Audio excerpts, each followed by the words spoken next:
Bonsoir et bienvenue à tous, et oui, c'est encore nous et je suis ravi de vous retrouver pour ce nouveau numéro de 28 minutes samedi et son club international, avec ce soir encore des journalistes et un dessinateur qui vont nous faire profiter de leur regard venu de l'étranger pour éclairer l'actualité de la semaine. Au programme ce soir, le débat qui fait rage outre-Manche depuis plusieurs semaines sur la politique migratoire du Royaume-Uni.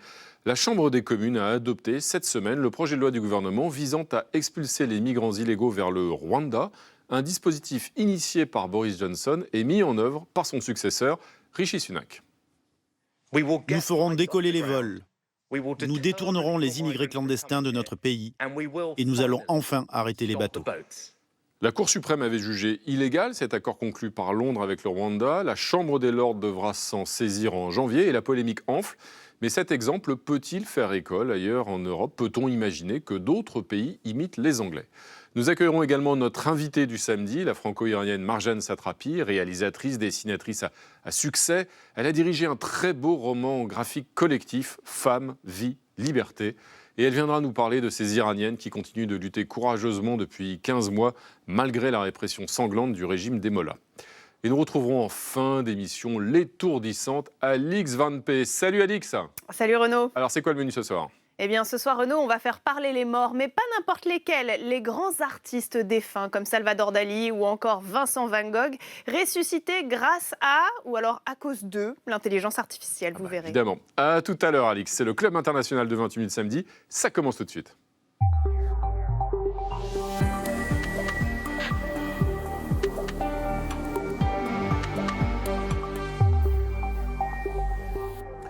Valérie Brochard. Toujours là. En personne. C'est moi. Ravi de vous retrouver Valérie. Pareil. Bienvenue. Jean-Mathieu Pernin, lui aussi, inamovible. Bonsoir, je reste toujours le samedi, c'est là. Mais indispensable, je compte sur vous. Bienvenue à tous les trois, voici nos clubistes de ce soir. Ketevan Gorgestani. Bonsoir. Bienvenue à vous. Vous êtes journaliste à France 24, ancienne correspondante à Washington. Je précise que vous avez 3 nationalités. Vous êtes française, américaine et géorgienne. Absolument. Quelle chance. Bienvenue à vous. En tout cas, nous sommes ravis de vous accueillir ce soir. À vos côtés, un habitué, si j'ose dire, de l'étape, notre ami Richard Verly, correspondant à Paris du quotidien suisse Blick. Bonsoir. Bienvenue Richard, bienvenue. Et puis Hans Stark. Bonsoir. J'allais dire willkommen. Danke. Hein, car vous êtes effectivement de nationalité allemande et vous m'avez fait le plaisir de reconnaître mon allemand. Vous êtes professeur, je salue votre indulgence, vous êtes professeur de civilisation allemande à Sorbonne Université et conseiller pour les relations franco-allemandes à l'IFRI. L'IFRI, c'est l'Institut français des relations internationales. Et au pupitre, les Suisses sont venus en force ce soir. Je vois notre ami Patrick Chapat. Bonsoir Patrick. Bonsoir. Bienvenue à vous, dessinateur de presse, président de la fondation Freedom Cartoonist. Vous dessinez, alors on retrouve vos œuvres, vos dessins dans La Tribune Dimanche, Le Canard Enchaîné, Le Temps, des titres allemands, américains comme Der Spiegel, Le Boston Globe, etc. Et on retrouve tout ça où ? Dans une formidable idée de cadeau de Noël, figurez-vous. Cet ouvrage, Fin de règne, vos dessins, Patrick Chapat, cet ouvrage paru aux arènes. Voilà. Et la couverture est pas mal d'actualité. Et la couverture, effectivement, a une certaine actualité. Je crois reconnaître un certain Emmanuel Macron. Alors, tout de suite, on va commencer avec la première actualité de la semaine. Valérie, cette première actualité, eh bien, ce sont les 27 membres de l'UE qui ont validé l'ouverture de négociations d'adhésion avec l'Ukraine. Oui, c'était une étape hautement symbolique, mais derrière les symboles, très concrètement, l'Ukraine a besoin d'argent. Mardi dernier, le président ukrainien est rentré des États-Unis les poches vides, et c'est non pour l'instant concernant l'aide financière de 50 milliards d'euros promise par Bruxelles. On en reparlera en janvier. Est-ce que les Occidentaux ont revu, Richard Verly, la liste de leurs priorités et clairement l'Ukraine n'en fait plus partie ?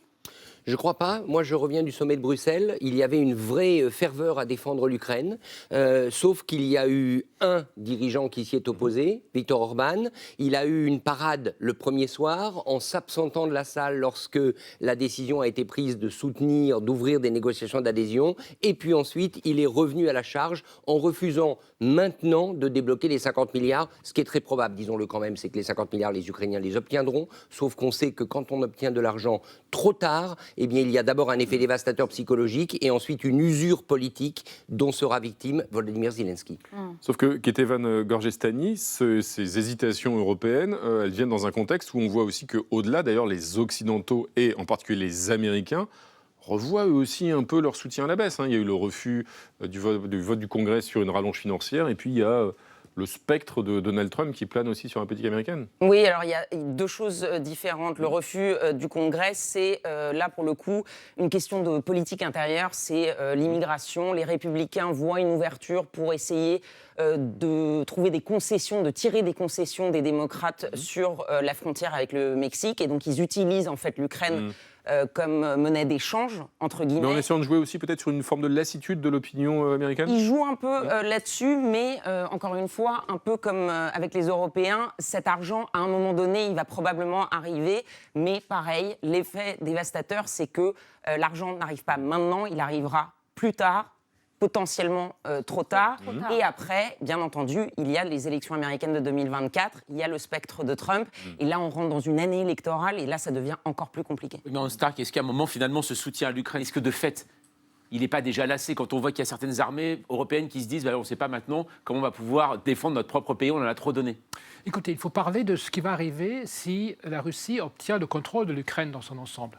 C'est-à-dire qu'il faut se projeter vers l'avant, il faut savoir qu'est-ce qui va nous arriver, nous les Européens, si Poutine l'emporte. Cela veut dire quoi? Cela veut dire, indépendamment maintenant de la tragédie pour les Ukrainiens, ça veut dire qu'il y aura des centaines de milliers de soldats russes et autres de l'Empire russe qui seront stationnés le long des frontières occidentales de l'Ukraine. Il y aura des missiles nucléaires qui seront également stationnés le long des frontières occidentales de l'Ukraine. Occidentales, c'est-à-dire avec la Pologne, avec la Slovaquie, avec la Hongrie et proche des pays baltes. Ce qui veut dire qu'à tout moment, la Russie peut, si elle le veut, envahir l'Europe. Réponse, elle ne va jamais le faire, il y a le temps. Mais si nous n'avons pas la chance, je termine là-dessus, quelqu'un aux États-Unis qui laisse faire, ça pourra se faire. Et ça va être très très cher. Peut-être au printemps, on se disait que l'Ukraine va l'emporter ou que la contre-offensive va avoir du succès, mais on n'a pas suffisamment anticipé le coût qui nous sera demandé, nous les Européens, pour faire face à des centaines de milliers de soldats russes déployés le long des frontières occidentales de l'Ukraine. Richard Verlier, on ne se rend pas assez compte, nous, Européens, justement de ce que vous venez de décrire, de ce que vient de décrire Hans Stark? Il y a une vraie difficulté. Je pense qu'on s'en rend compte, mais je pense qu'on n'en tire pas les conséquences. C'est pas la lucidité qui manque. Les diplomates européens, ils voient bien ce qui est en train de se passer. La plupart des dirigeants politiques européens réalisent le risque. Mais sauf que Poutine, lui, il a toutes les manettes en main pour transformer l'économie de son pays en économie de guerre. Oui, c'est ce qu'il est déjà en train de faire. Ici, tout doit se négocier. Et aujourd'hui, nous ne sommes pas arrivés à transformer l'économie européenne en économie de guerre, puisqu'on n'arrive même pas à fournir le million d'obus réclamés et promis à l'Ukraine. Et un dernier mot, son autre atout à Vladimir Poutine, c'est aussi qu'il a voire peut-être plusieurs complices ou alliés potentiels au sein de l'Union européenne. À commencer par Viktor Orban, que citait tout à l'heure Richard Verlier. Oui, absolument. Et il a vraiment, ça c'est un allié de poids, puisqu'on voit qu'il peut bloquer à lui tout seul cette aide vers l'Ukraine. Et quand même, une situation en Europe qui, à l'heure actuelle, il n'y a que lui, plus ou moins, mais on voit que dans certains pays, il y a des gouvernements un peu plus pro-russes qui sont en train d'arriver, ou des gouvernements très nationalistes qui se referment un peu sur eux-mêmes. Et donc ça, c'est Viktor Orban, c'est un peu le symbole, mais derrière, il y a autre chose qui est... C'est un peu le chef de file de cette mouvance qui progresse en Europe, effectivement. Le regard de notre ami Patrick Chapat. Oui, bon, c'est pas un secret que la contre-offensive se passe pas super bien. Regardez, en race campagne, ce tankiste ukrainien avec cette grand-maman qui lui amène des oranges, il ne la rassure pas. Non, ça n'est pas un camouflage. C'est un enlisement. Merci Patrick. On parlait à l'instant de Viktor Orban, le Premier ministre hongrois qui donc bloque, en tout cas ralentit cette aide à l'Ukraine au sein de l'Union européenne. Et bien avec vous Valérie, justement, puisque nous allons rendre visite à nos chers voisins européens, nous allons justement nous rendre en Hongrie où le pouvoir de Viktor Orban serre un peu plus la vis aux médias d'une part et aux partis d'opposition d'autre part. Exactement. Renaud, je vous propose de raccompagner ensemble Viktor Orban de Bruxelles et de le raccompagner chez lui en Hongrie pour vous parler de ses obsessions, de ses marottes. Vous savez, elles reviennent régulièrement. Alors, on connaît bien celles qui stigmatisent les personnes LGBT, pareil pour les migrants, mais celle qui nous occupe aujourd'hui, c'est sa peur de tout ce qui pourrait critiquer, même un petit peu, son discours. Cette peur qui envahit le Premier ministre hongrois comme une bouffée d'angoisse à l'approche des élections municipales et européennes qui se déroulent en juin prochain. Une phobie qui n'est pas nouvelle, certes, mais qui est montée d'un cran mardi dernier avec l'adoption d'une loi, je cite, pour la protection de la souveraineté. Alors officiellement, ce texte veut protéger la Hongrie des interférences étrangères. Et pour ce faire, il sera donc inscrit dans la Constitution la création d'une autorité chargée de surveiller et punir les partis politiques, mais aussi les ONG et les médias, vous le disiez, qui toucheraient de l'argent de l'étranger ou même qui entretiendraient des relations internationales. Un texte flou qui ratisse tellement large que, très concrètement, il permettra dès le 1er février prochain d'enquêter sur tous les mouvements citoyens, toutes les associations, tous les journalistes qui ne tiendraient pas le discours officiel de Viktor Orban. Et pour le dire encore plus directement, eh bien, je vous propose d'écouter Maté Coxis, le patron des parlementaires de la droite conservatrice. Pour énerver ces journalistes de gauche, ces organisations factices et ces politiciens du dollar. Bon ben voilà, c'est un peu plus clair. Cette loi vise donc à museler la moindre opinion divergente. Des amendes, 3 ans de prison pour toute personne reconnue coupable d'avoir enfreint la loi. Rappelez-vous, en 2017, il y avait déjà eu un texte similaire qui avait été adopté puis cassé par la Cour de justice de l'Union européenne et donc abrogé. Aujourd'hui, on commençait à l'évoquer, la Commission européenne bloque toujours 10 milliards d'euros sur les 20 promis à Viktor Orban dans le cadre de fonds de cohésion, de l'argent bloqué pour manquement à l'état de droit. Et ce n'est pas avec cette nouvelle loi que la Hongrie va améliorer son cas. Richard Verly, jusqu'où l'Europe peut-elle jouer avec l'argent de poche de son garnement hongrois pour le faire rentrer dans le rang des démocraties? Alors d'abord une petite correction, pardon Valérie, les 10 milliards c'est ce que l'Union européenne a finalement décidé de débloquer. Il reste 20 milliards qui sont encore bloqués. Oui, pardon, c'est vrai.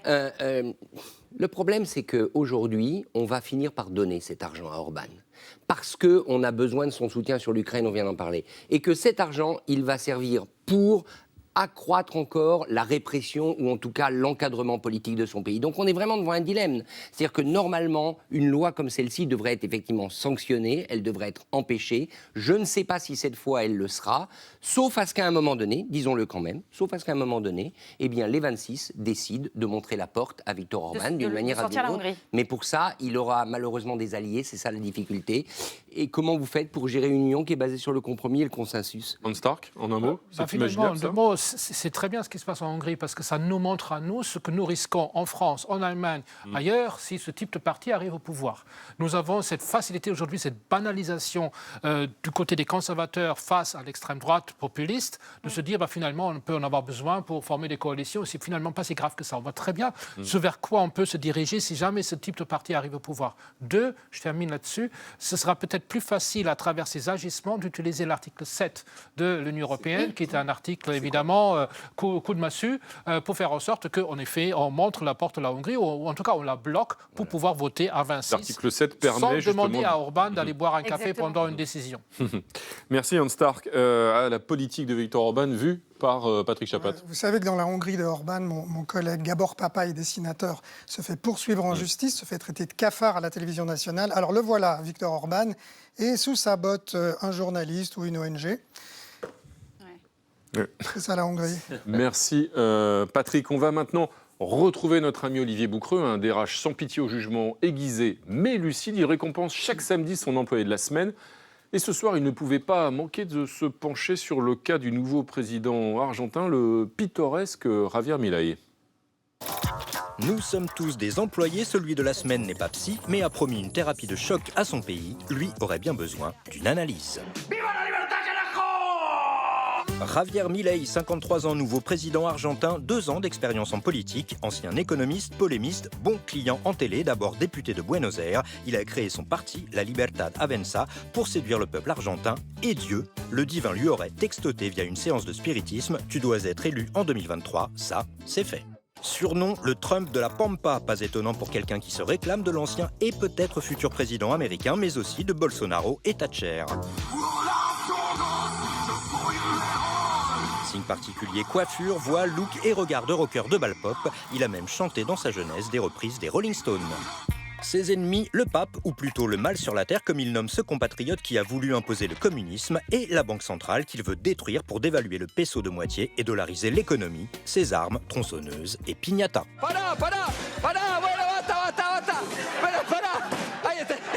À peine débarqué, il taille dans le vif, réduction drastique des ministères et de la fonction publique. La situation va empirer à court terme, dit-il. Sur ce point, au moins, tout le monde est d'accord. Si son désir de doubler les allocations peut passer pour de la douceur dans ce monde de brutes, sachez qu'il veut aussi autoriser la vente d'armes et interdire l'avortement, sans filtre. Nuestro verdadero enemigo es el Estado. El Estado es el pedófilo en el jardín de infantes.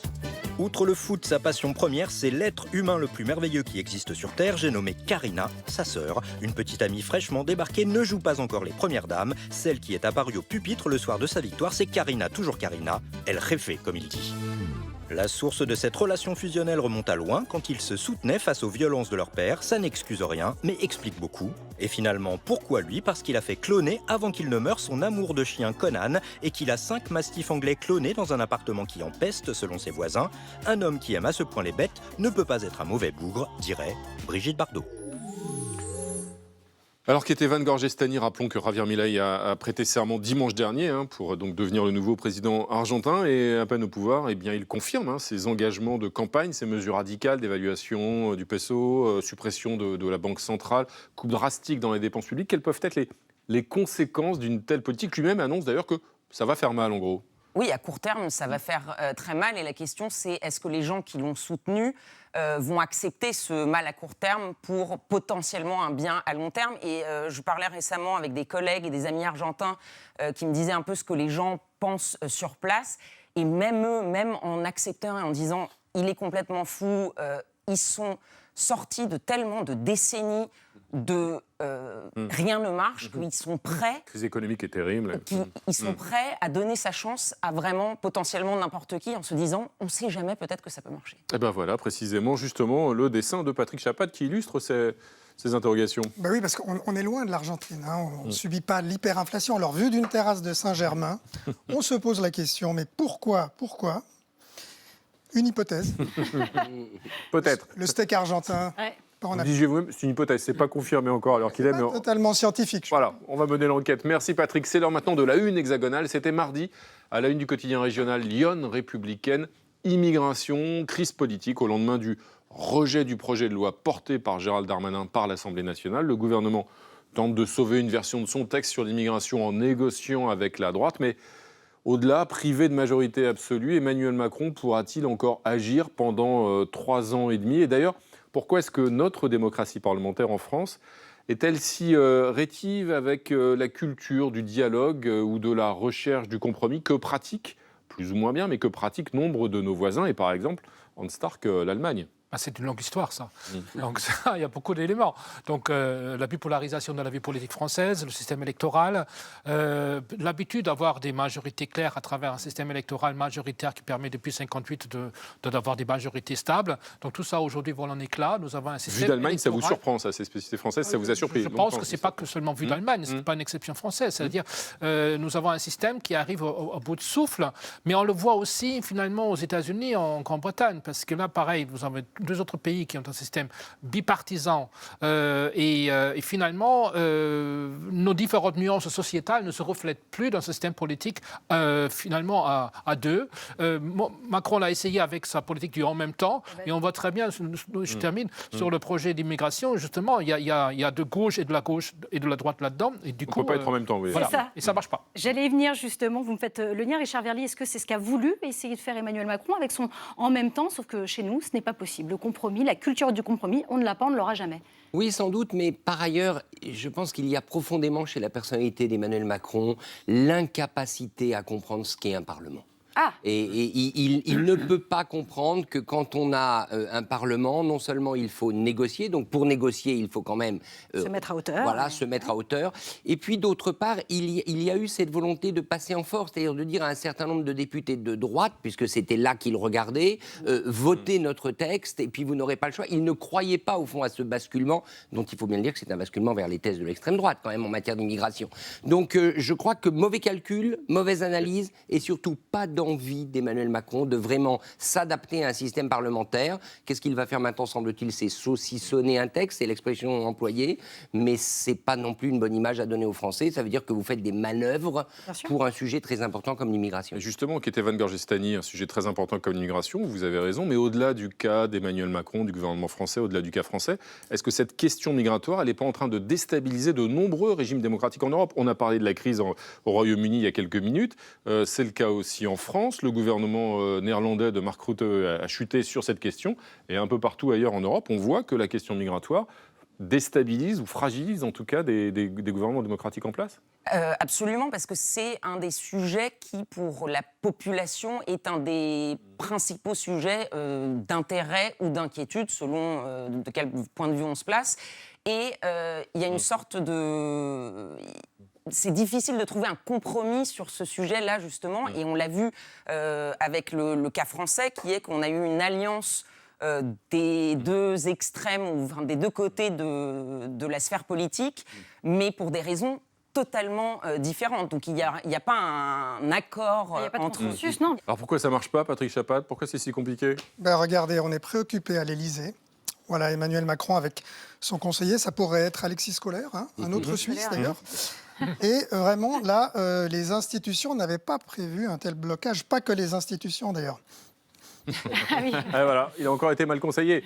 Voilà. Merci Patrick Chapat. Je disais que nous en avions parlé, mais en fait j'anticipais. Nous allions en parler Exactement. des effets de cette crise migratoire au Royaume-Uni. C'est l'autre dossier d'actualité que nous abordons maintenant, Valérie. C'est donc justement cette polémique au Royaume-Uni suscitée par les initiatives du gouvernement Sunak sur sa politique migratoire. Exactement, la Chambre des communes a voté la loi d'urgence élaborée par le Premier ministre visant à permettre d'expulser vers le Rwanda les demandeurs d'asile arrivés illégalement sur le sol britannique. Après les objections de la Cour suprême, le texte revu et corrigé autorise donc à envoyer puis placer les migrants dans des hébergements provisoires mis à disposition par Kigali le temps que leur demande d'asile soit examinée à plus de 6000 km de Londres.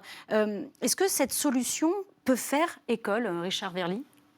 Je ne crois pas au niveau européen. La tentative, me semble-t-il, qui pourrait faire école, c'est celle de l'Italie avec l'Albanie, qui est quand même très différente. Parce que l'Albanie est un pays candidat à l'Union européenne. Donc c'est un pays sur lequel on a un moyen de pression. Et il me semble que là, il y aurait une logique. Ça mérite de regarder de près cette solution albanaise. La solution rwandaise... En quelques mots, c'est quoi cette solution albanaise consiste, au fond, c'est pas très différent, à envoyer les migrants, au lieu de les accueillir en Italie, les envoyer dans 2 camps, 2 villes, en Albanie, où seront traitées leurs demandes d'asile, mais là, sous, je dirais, surveillance italienne. C'est l'Italie qui sera responsable des camps, ce qui ne sera pas le cas au Rwanda, où c'est les autorités rwandaises qui en auront la responsabilité.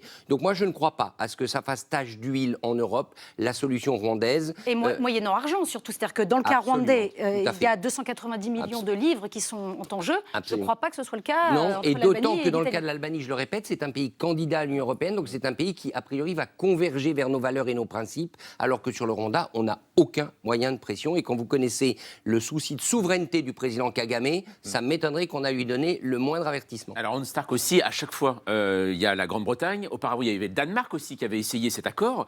Mais à chaque fois, c'est retoqué. D'ailleurs, en ce moment même, en Italie, en ce moment même, les associations d'ONG des droits de l'homme attaquent à chaque fois. Donc, ça veut dire que on le voit bien, humainement parlant, ça pose quand même beaucoup de questions. Ouais, c'est complètement inconcevable, cette affaire. Même d'ailleurs en Albanie, aujourd'hui, les Albanais rejettent eux-mêmes ce compromis. Donc, c'est pas du tout garanti que même cette solution, qui serait un peu plus européenne, pourrait marcher. En Allemagne, la Cour constitutionnelle y mettrait immédiatement un veto. Enfin, on a entendu parler un peu chez les conservateurs du pays de Ghana. Le Ghana pourrait être, entre guillemets, le Rwanda allemand. Mais bon, jamais ça passerait à Karlsruhe. Et par ailleurs, et pour terminer aussi là-dessus, quelle image est-ce qu'on donne, nous les Européens, face au Sud global, si on exporte, entre guillemets, nos problèmes d'immigration, moyennant de l'argent, à des pays du Grand Sud qui seraient submergés de migrants? Je pense que là encore, Poutine, on fera ses choux, entre guillemets, ses choux gras, en disant que, vous voyez, un exemple de plus de l'arrogance occidentale face à la pauvreté africaine. Donc c'est une horreur, cette affaire. Et même côté occidental et côté britannique, en l'occurrence, est-ce que ces mesures, est-ce que ce dispositif aurait la moindre efficacité? C'est pas sûr du tout, pas vraiment. Valérie. Pas vraiment. En tout cas, ce partenariat entre les deux pays choque les associations humanitaires, évidemment, et ne convainc pas les opposants au texte. Je vous propose d'écouter une députée du Parti national écossais pour qui la nouvelle loi ne changera strictement rien à la situation. Les gens continueront à s'embarquer dans de petits bateaux parce qu'ils estiment qu'il n'y a pas d'alternative. Ils viennent retrouver leur famille en raison de liens historiques et de la langue anglaise. Il est trop facile de déshumaniser, de parler de fléaux, d'essaims et de hordes, de parler de ceux qui tentent de venir ici sans papier, de ceux qui veulent d'une manière ou d'une autre frauder et éviter la file d'attente. Katavan Gorgestani, c'est absolument pas dissuasif, ce type de mesure. Non, c'est pas dissuasif, mais on voit un peu, on a l'impression que les gouvernements européens en général et un peu partout dans le monde, ils essayent tout. Oui. Ils lancent des trucs à droite à gauche pour essayer de trouver le truc qui va marcher. Et en attendant, on voit chez les Britanniques un peu le même problème qu'a eu Macron, le même problème qu'il y a aux États-Unis, qui est qu'au sein même du parti, ils ne sont pas d'accord parce qu'il y a ceux qui sont très à droite qui disent « nous, on se garde le droit de voter contre à la prochaine étape si jamais c'est pas assez à droite ». Notamment, ils veulent éviter qu'il y ait la moindre procédure d'appel pour ce genre de décision. Et ceux qui sont un peu plus centristes qui disent « oui, enfin, si vous allez trop loin, nous, on ne va pas voter ». Donc on voit que c'est toujours le même problème avec des tentatives d'essayer de trouver une solution à un problème qui ne va pas disparaître. Et on l'a vu, un État comme le Rwanda, lui, a accepté de signer, de conclure cet accord. Pourquoi d'abord ? Et est-ce que cet accord, côté rwandais, peut susciter des vocations, justement, dans d'autres pays africains qui, moyennant une contrepartie, financent et bien accepteraient de rentrer dans ce genre de dispositif ? Vous savez, il y a beaucoup de pays qui, dans le passé, ont utilisé la manne humanitaire comme un moyen de développement. Moi, il se trouve que dans une autre vie, j'ai travaillé en Thaïlande dans des camps de réfugiés. La Thaïlande avait ouvert ses portes à des réfugiés du Cambodge et du Vietnam. Tout était géré à l'époque pour les Nations Unies. Ça a rapporté beaucoup d'argent parce que ça forme des gens, les fonctionnaires travaillent, etc. Donc je pense que du côté du Rwanda, il y a une équation purement économique. De l'autre, Kagame n'est jamais avare d'un moyen de pression sur l'Occident. Ça lui en donne un parfait. Et enfin, qu'est-ce que ça lui pose comme tracas ? De toute manière, il contrôle complètement son pays. C'est un régime autoritaire. Donc, c'est pas de ce côté-là, c'est pas les organisations des droits de l'homme rwandaises qui vont lui poser des soucis. Une suggestion de notre ami Patrick Chapat ? Mais peut-être. C'est quand même une idée qui pourrait inspirer certains, comme notre ami Darmanin, qui se dit que finalement, oui, nous aussi, on pourrait renvoyer les migrants dans un petit pays pas excitant du tout. Voilà. Vous savez qu'on appelle le Rwanda la Suisse de l'Afrique. Voilà, mais le climat, l'air vif, voilà, vous êtes bien placé pour le savoir. Très bonne idée, Patrick. Jean-Mathieu, qu'est-ce que j'apprends ? Vous avez encore replongé ? Vous avez passé toute la semaine collé devant l'écran, la télé des autres, c'est ça ? C'est affreux. Vous ne pouvez pas vous en empêcher. Non. Et même devant la télé-réalité, on était en Angleterre, et on y reste avec vous. Oui, Renaud, parce que cette semaine, j'étais littéralement scotché. Parce que c'était enfin, ça y est, sur la chaîne britannique ITV1, car c'était la finale de la télé-réalité. Je suis une célébrité, sortez-moi de là. Oui, ça y est, enfin, idée brillante, de prendre des célébrités pas trop célèbres et de les faire cohabiter dans un milieu hostile. Cette année, par exemple, direction la jungle australienne avec 12 candidats, dont, attention, la sœur de Britney Spears ou même un jockey italien. Mais parmi ces candidats, il y en a un que vous connaissez bien. I'm Nigel Farage. I'm just below 5'10". I used to have jet black hair, but I'm very sorry to say that's no longer the case. My facial features, I don't think are particularly distinguishing. I just look like the average guy of my age walking down the street. Nigel Farage, c'est incroyable, un des artisans du Brexit avec son parti UKIP nationaliste, élu pendant 20 ans au Parlement européen, classé très à droite, qui a donc accepté pour 1,5 million de livres sterling de participer à cette télé-réalité. Et rapidement, tout de même, c'est posé un problème pour les candidats, parce que dans la jungle, vous avez beau avoir chaud, vous avez beau avoir soif, vous avez beau vous battre contre les moustiques, quand Nigel Farage apparaît face à vous, une seule question prévaut alors. Non, et franchement, Nigel, ce Brexit, c'est n'importe quoi. Ça n'a pas raté. The costs that we've incurred since leaving the European Union is just astronomical. Well, and the savings too. We've saved a lot of money too. Yeah, we're not seeing that. But as the general people outside, we aren't seeing these savings. And that's what people are about. So we were promised X amount going to the NHS. Well, I think it did, to be honest, but it's a bottomless pit, I'm afraid. Voilà, alors durant 23 jours, Nigel Farage a donné de sa personne. Il a traversé par exemple un camping-car rempli de serpents, mangé de l'anus de vache et des testicules de chèvre. Il a même dansé torse nu, on peut le voir ici, a provoqué quelques scandales en fumant et en se douchant devant les caméras nues alors que la production l'interdit. Bref, un homme qui a fait le Brexit, on a la preuve, peut survivre à 50 ans dans la jungle australienne. Et ça lui a plutôt bien réussi puisqu'il a terminé quand même 3e de l'épreuve. Et en plus, quelques séquences cultes, bien sûr, pour les bêtisiers de la télévision britannique. Bien sûr, on va le regarder.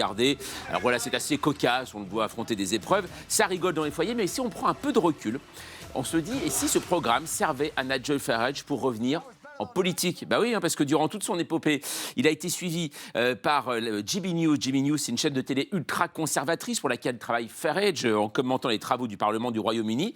Il a progressé dans les sondages. Nombreux sont désormais les électeurs à le plébisciter. 11% seraient prêts aux prochaines élections législatives à voter Reform UK, qui est le parti que Farage a créé pour défendre le Brexit. Et du côté du Parti conservateur, de nombreux élus appellent maintenant Rishi Sunak, le Premier ministre, à faire revenir Farage dans leur rang. Mais lui ne s'imagine pas encore quand il est conservateur, sauf à une condition.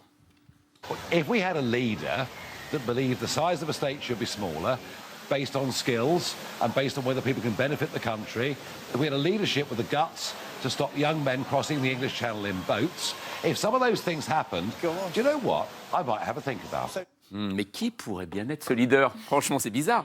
Donc, il faut le savoir aussi que Matt Hancock, ancien ministre de la Santé, qui avait su gérer la crise Covid, enfin gérer surtout la crise Covid au Royaume-Uni, avait été suspendu du Parti conservateur l'année dernière parce qu'il avait participé à cette émission. Et aujourd'hui, c'est ce même programme qui pourrait permettre à Nigel Farage de revenir en politique. Bref, le monde sauvage aurait beaucoup à apprendre de la politique en termes de survie, c'est ce qu'on peut dire.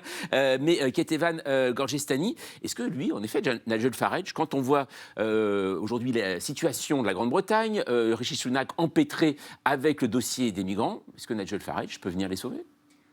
Ils sont capables de tout. Le retour de David Cameron, c'était déjà une grosse surprise. Donc, au point où on en est. Au point où on en est, ouais, c'est ça. Vous avez raison de citer le retour de David Cameron, l'ancien Premier ministre au poste de ministre des Affaires étrangères. On a l'impression que les Brexiteurs, 7 ans après, alors que ça n'a pas formidablement fonctionné, sont toujours au premier plan de la scène politique britannique, avec des hauts et des bas, mais ils reviennent effectivement. Oui, mais parce que là encore, on a l'impression qu'ils tentent tout. Ils en sont à combien? 5 combien de premiers ministres Oui, c'est ça, oui. On a même oublié Liz Truss, voilà, Theresa May. Il y en a eu quelques-uns et ils n'arrivent pas à... C'est en 2025 les élections. Et ça arrive très vite et ils essayent de trouver la potion magique qui fait marcher ce gouvernement pour l'instant. La potion magique, il l'a trouvée, Patrick Chapat? Nigel Farage, le retour, quelle horreur. Alors je voulais dessiner Nigel Farage, et vous savez, on l'a découvert avec une émission de télé-réalité il y a quelques années, très célèbre. Vous savez quelle émission? Merci Patrick. C'est l'heure maintenant d'accueillir notre invitée du samedi, la dessinatrice, bédéaste, réalisatrice franco-iranienne Marjane Satrapi. Bonsoir, bienvenue à vous. Bonsoir. Installez-vous. Vous êtes ici. On se souvient bien sûr notamment du grand succès de Persepolis en album comme à l'écran. Et voilà donc Marjane Satrapi que vous dirigez ce formidable roman graphique, un travail collectif, un ouvrage collectif qui s'intitule Femmes, vie, liberté aux éditions de l'Iconoclaste et qui raconte la première année de révolte en Iran, ce mouvement de rébellion initié par des femmes et qui continue malgré la répression sanglante du régime des mollahs. Lundi, vous étiez d'ailleurs lundi dernier à Oslo à l'occasion du Forum pour la paix qui a suivi la remise du prix Nobel de la paix à la militante iranienne Narges Mohammadi, qui est toujours emprisonnée dans son pays. Est-ce que vous avez de ces nouvelles? Ce sont d'ailleurs ses enfants qui sont venus recueillir le prix à sa place et qui ont lu un discours qu'elle avait réussi à faire sortir de prison.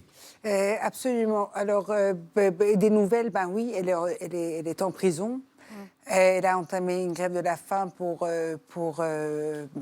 en support aux femmes bahaïs qui sont aussi emprisonnées en Iran. Ce qui est quand même incroyable, c'est que la même semaine, il y a le prix Nobel de la paix qui va à une femme iranienne et elle n'est pas là. Le prix Sakharov va à Mahsa Amini et sa famille sont interdits de sortir du pays. On leur confisque leur passeport.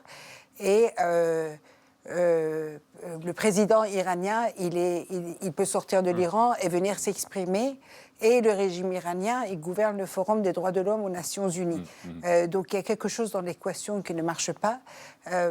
Moi, ce que je veux dire, c'est que les Iraniens n'attendent pas du tout de l'Occident et des pays occidentaux de venir faire la révolution à notre place.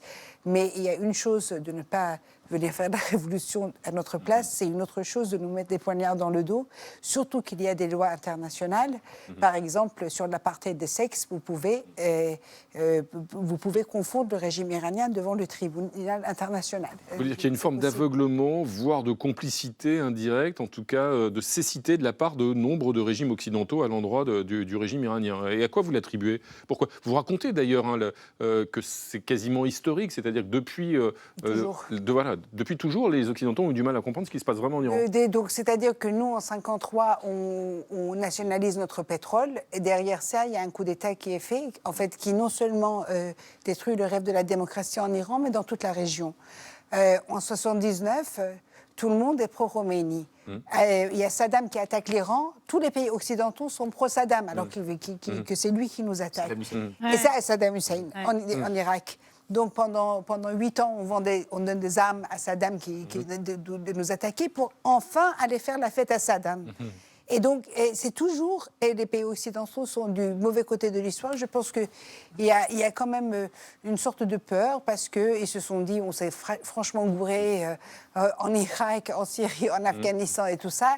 On va voir qu'est-ce qui se passe. Et je pense qu'il y a aussi une peur parce qu'ils en ont fait un monstre de cette République islamique qui pense que c'est quelque chose de très fort, etc. Or, ce pouvoir, vu la violence de ses propos, il n'est pas du tout aussi fort que ça. Alors aujourd'hui, là, vous nous expliquez justement toute cette situation et puis surtout, retour sur un an en fait de révolution dans cet ouvrage. Pourquoi avoir choisi, alors vous, le dessin, mais de vous être entouré aussi d'autres BDistes? Pourquoi passer par le dessin?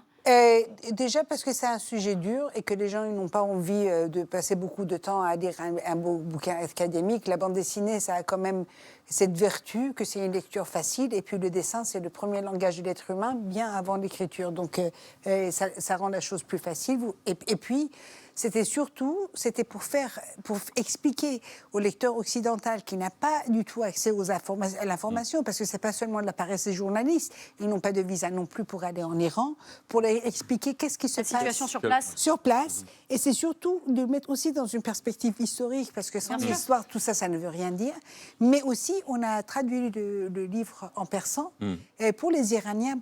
Et moi, je voulais absolument... Pour le diffuser sur les réseaux sociaux, c'est ça? Non, ils ont un link où ils peuvent télécharger le livre en persan, donc pour eux c'est gratuitement.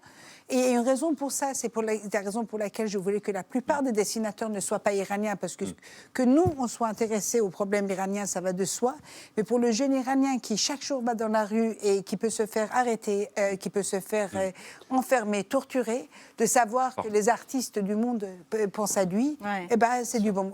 Parmi les nombreux co-auteurs, d'ailleurs, on retrouve votre vieille amie Johanne Sfar, ou notre amie Coco, régulière de l'émission. Justement, quelle est la situation aujourd'hui, en quelques mots, Marjane Satrapi, en Iran? Où en est ce mouvement dont on parle peu médiatiquement, notamment parce qu'il y a aussi d'autres conflits qui sont apparus dans le monde? C'est vrai qu'on s'est un peu détourné, on va dire, en Occident de ce qui se passe en Iran. Et est-ce que le fait d'attribuer, vous évoquiez le prix Sakharov pour Mahsa Amini à titre posthume, évidemment, ou le prix Nobel de la paix, bien sûr, pour Narges Mohammadi, est-ce que le fait de donner des prix à ces figures de la résistance de la rébellion iranienne, ça a un écho dans le pays? Comment est-ce que c'est reçu? Est-ce que ça contribue à relancer peut-être la rébellion? Mais je pense que la rébellion n'a pas besoin d'être relancée. Elle est là, le problème, c'est que dès que vous avez plus de quelques personnes qui se mettent ensemble, on leur tire dessus à balles réelles. Il faut parler de la violence sur régime. Et là, ça continue tous les jours. Ça continue tous les jours. Et donc, moi, je pense que l'Iran, c'est le pays dans le monde qui a fait le plus de révolutions dans le XXe et le XXIe siècle. Ça commence en 1905 avec la révolution constitutionnelle, mais il me semble que cette révolution Femme, Vie, Liberté, c'est la plus importante révolution qui se passe en Iran. Pourquoi je vous dis ça? Parce que le dictateur ou la dictature, ce n'est pas une personne, ce n'est pas un homme, c'est une culture. Et quand le slogan de ce mouvement, c'est Femme, Vie, Liberté, et que ce mouvement est porté par les femmes comme par les hommes, quand une société reconnaît que les droits des femmes, c'est les droits de la société et c'est les droits humains, là, on parle de 90% du travail qui a été fait. Après, il reste 10% qui est de l'ordre politique, mais je peux vous assurer que c'est la braise sur une fine couche de cendre. Il suffit d'un petit souffle pour que tout ça, ça s'embrase. Qui aurait pu penser que la mort de Mahsa Amini allait faire ça? Et juste, je vous rappelle, dans l'histoire, tous les dictateurs qui tombent, jusqu'à la veille, tout le monde est là. non, il est indétrônable. Et le jour où il tombe, tout le monde se dit comment il a pu rester aussi longtemps au pouvoir. C'est vrai. Arrivera la même chose. Et pour le comprendre, justement, ce mouvement, il faut lire absolument Femmes, Vie, Liberté, ce formidable ouvrage collectif aux éditions de l'Iconoclaste, avec de nombreux auteurs, de grands dessinateurs. Avoir 20 ans en Iran et mourir pour le droit des femmes. Vous en racontez aussi la genèse et l'histoire de l'Iran à travers cet ouvrage. Juste un mot, éventuellement, ça peut devenir un film aussi, puisque vous réalisez... Écoutez, oui. Vous avez ça en mais projet ? moi, je réaliserai un film sur l'Iran le jour où je pourrai aller en Iran. Voilà. Et on espère que ce sera très bientôt. Merci Marjane Satrapi. Un dessin de notre ami Patrick Chapat. Oui, Marjane, bravo. Super bouquin, magnifique, avec des très belles contributions. Et moi, j'apporte une contribution très tardive. Un hommage à cette femme merveilleuse, prix Nobel de la paix. Et c'est une image insupportable pour les mollahs. Pourquoi ? Vous savez pourquoi ? Bien sûr. Trop de cheveux.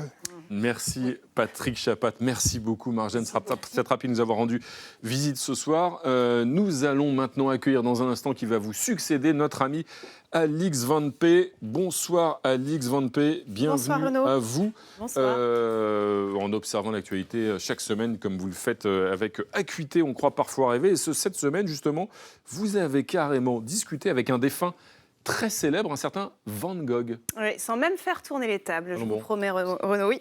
Comme des milliers d'aficionados, je me suis rendue au musée d'Orsay cette semaine pour assister donc à cette exposition sur les œuvres réalisées par Van Gogh dans les 2 derniers mois de sa vie. Donc, comme prévu, on peut y admirer, entre autres, un autoportrait magnifique du peintre néerlandais. On retrouve aussi sa fameuse technique donc de la peinture par petites touches de couleurs extrêmement vives dans un tableau, celui-ci qui illustre son médecin, le docteur Paul Gachet, spécialiste normalement en mélancolie, qui a l'air d'aller pas très fort comme son patient.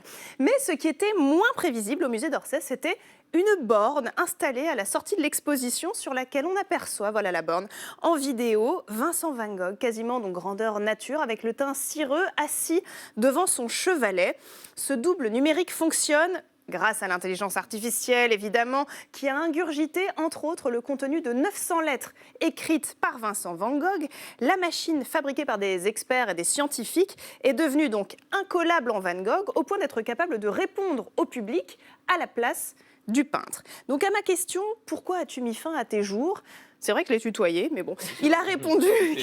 faut pas hésiter, voilà, je me sens tellement proche. Il a répondu qu'il était trop faible pour peindre, qu'il était éreinté de ce monde. Et chacune de ces réponses est donc racontée par un homme en français avec un accent néerlandais pour cultiver le flou entre le passé et le présent. Drôle d'expérience quand même que celle d'interagir avec un artiste mort. Pourtant, ce type d'initiative s'est multiplié ces dernières années. Par exemple, en 2012, vous vous en souvenez peut-être, vous y étiez peut-être Renaud, le festival Coachella en Californie, Pas du tout, avait ressuscité le rappeur Tupac Shakur le temps d'un concert en projetant sur la scène son hologramme. En jean baggy et torse nu, le rappeur mythique, assassiné donc en 1996, avait interprété plusieurs de ses morceaux et surtout il avait interagi avec le public, avec une foule médusée qui, elle, était bien vivante. Et il y a plus de 10 ans déjà, certains spectateurs avaient trouvé ce dispositif un peu étonnant, peu agréable. Dans la même veine, aujourd'hui encore, un musée de Floride propose à ses visiteurs d'interagir avec un avatar du génie loufoque Salvador Dali, qui en aurait peut-être ri, on ne saura jamais. Mais à croire qu'aujourd'hui, dialoguer avec des artistes revenus de l'au-delà est devenu aussi important qu'apprécier leurs œuvres. Une drôle d'idée quand on sait que leurs tableaux ou leurs morceaux sont, eux, immortels, et quand on sait que ces œuvres forment un canal intemporel et émouvant entre les artistes et nous. Et surprenant, en effet. Merci, Alix. Un dessin de Robert Chapat, pardon, de Patrick Chapat. C'est le lapsus. C'est un autre.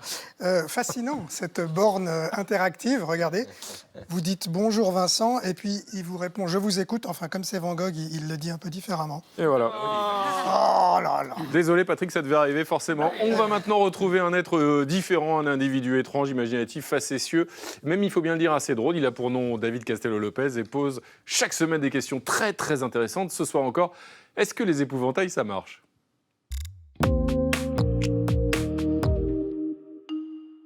Est-ce que les épouvantails, ça marche ? Les oiseaux, ce sont de sacrés petits bâtards. Ils sont là, ouais, moi j'ai faim. Et paf, ils viennent dans les champs des agriculteurs et ils mangent les graines.